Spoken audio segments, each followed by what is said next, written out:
3.5 মাসের টান টান নাটকের জবনিকা পড়ল মধুর এনো সমাপয়েতে। টোলগে মোহনবাগান থেকে ইস্টবেঙ্গলে এলেন, দুঃখ প্রকাশ করে চিঠি দিলেন এবং পাশাপাশি ক্ষতিপূরণের ড্রাফটও দিলেন। আর তার বদলে ইস্টবেঙ্গল তাকে টোকেন ফেরত দেওয়ার পাশাপাশি হাতে তুলে দিল বিদায়ী স্মারক। বিকেল 5:20 মোহনবাগান তাঁবুতে হন্তদন্ত হয়ে ঢুকলেন টোলগে ওসবে। এরপর শটান ঢুকে পড়লেন অর্থ সচিবের ঘরে। ইস্টবেঙ্গলে রওনা দেওয়ার আগে শেষ মুহূর্তে টোলগের সঙ্গে আলোচনা সেরে নিলেন দেবাশিস দত্ত, উত্তম সাহারা। রুদ্ধদ্বার বৈঠকে টোলগেকে কর্তাদের নির্দেশ, হোয়াট এভার হ্যাপেন্স কিপ কুল। সন্ধে 6:20 দুপুর থেকেই মোহন সমর্থকদের অধীর অপেক্ষা ছিল। অবশেষে সবুজ মেরুন তাঁবু থেকে ইস্টবেঙ্গলের উদ্দেশ্যে রওনা দিলেন টোলগে।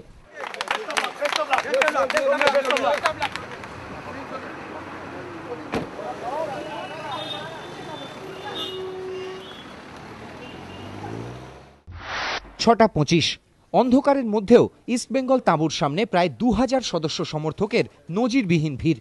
তার মধ্যেই লাল হলুদ তাঁবুতে পৌঁছল টোলগের কনভয়। সাদা ইন্ডিকায় টোলগের সঙ্গেই নামলেন সঞ্জয় ঘোষ, মোহনবাগানের মিডিয়া উপদেষ্টা প্রিন্স রুফাস এবং কৌশলী সৌরভ গঙ্গোপাধ্যায়। ইস্টবেঙ্গল তাঁবুতে টোলগে ঢুকে পড়তেই দরজা বন্ধ, মিডিয়ার প্রবেশ নিষেধ। টোলগের সঙ্গে আলোচনায় বসলেন ইস্টবেঙ্গল সচিব, ফুটবল সচিব এবং অন্যতম কর্তা দেবব্রত সরকার। 1 ঘন্টার বৈঠকে পুরনো ক্লাব কর্তাদের কাছে দুঃখ প্রকাশ করে টোলগে তুলে দেন ক্ষতিপূরণের 10 লক্ষ টাকার পে অর্ডার। বৈঠক শেষে টোলগের মুখেও স্বস্তির হাসি। হাসি মুখেই জবনিকা টানলেন কল্যাণ মজুমদারও। We've sorted out our issue and I think this was the best way that we just sat together and it took 5 minutes and I'm happy that we can finish this issue with a handshake. I have personally handed over the token to him. He is very happy about it. Nursery team development জন্য দিয়ে দিচ্ছি। সন্ধে 7:30 ইস্টবেঙ্গল তাঁবু থেকে বেরিয়ে আসার সময় সমর্থকরা কেউ টোলগেকে বিদ্রুপ করলেন।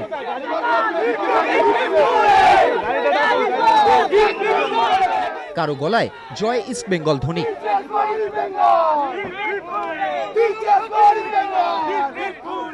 তবে কর্তাদের নির্দেশে সুশৃঙ্খল ভাবেই ক্লাব তাঁবু ছেড়ে বেরিয়ে গেল টোলগের কনভয়।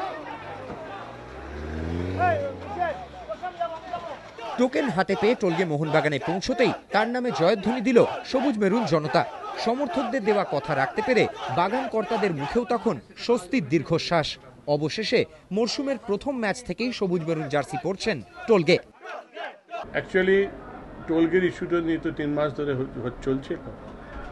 আজকে টোলগে তার টোকেন পেয়েছে, আমাদের টোকেন হ্যান্ডওভার করে দিয়েছে। কালকে 2:30টার সময় টোলগে সাইন হবে।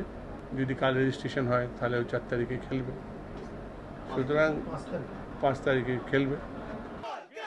মঙ্গলবার দুপুর 2:30 টোলগেকে সই করাতে আইএফএ নিয়ে যাচ্ছে মোহনবাগান। সেক্ষেত্রে এয়ারলাইন্স কাপে টোলগেকে নিয়েই মাঠে নামবে সবুজ মেরুন। টোকেন ফেরত দেওয়ার পাশাপাশি আদালতে মামলাও তুলে নিচ্ছে ইস্টবেঙ্গল। তবে অস্ট্রেলীয় স্ট্রাইকারকে নিয়ে 3.5 মাসের নাটকের পর জবনিকা নজিরবিহীন উপাখ্যান হয়ে থাকলো কলকাতা ফুটবলে।